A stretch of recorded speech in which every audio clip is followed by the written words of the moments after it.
Alfred Yamala a 48 ans. Il est père de 6 filles avec 6 petits-fils. Il habitait dans le quartier Paris-Congo d'Alindao, dans le sud de la Centrafrique. Il exerçait le métier de cultivateur et de chargeur de véhicules à la gare routière d'Alindao. Mais avec la destruction de sa maison lors des affrontements armés de mai dernier, il a tout perdu. Il vit depuis avec toute sa famille dans le site des déplacés de l'église catholique Sacré-Cœur d'Alindao. Merci au bon Dieu. Si je peux vendre encore aujourd'hui ces chaussures et d'autres petits articles. Quand j'ai fui, je n'avais que 80 000 francs dans ma poche. Ma femme et moi, nous avons fui séparément. J'ai demandé à mon époux de se confier à Dieu. Si c'est la volonté de Dieu, on va se retrouver. Grâce à Dieu, j'ai investi mes 80 000 francs dans l'huile de palme que j'ai envoyée à Bombari pour la vendre. À l'époque, ce n'était pas facile. On n'arrivait pas à sortir de la ville. Aujourd'hui, je remercie ces personnes que j'envoyais aussi à Bombari. Ils m'ont acheté 40 litres d'essence.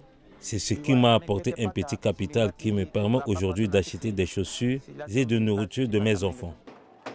Les conditions de vie dans ces sites de déplacés sont pénibles. Alfred est obligé d'exercer des petits commerces. À l'aide d'un petit groupe électrogène, il cherche des téléphones et les radios des déplacés du site et ses environs. On a trop souffert. Avant, nous n'avions pas de quoi manger. Il était impossible d'aller au champ.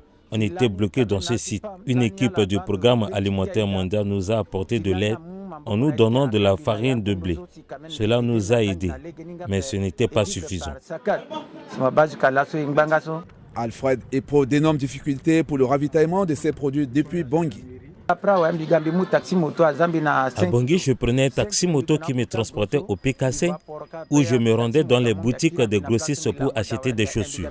Le lendemain matin, je reprenais un bus pour Bombari. Et il faut encore un jour de route pour arriver à Alindao.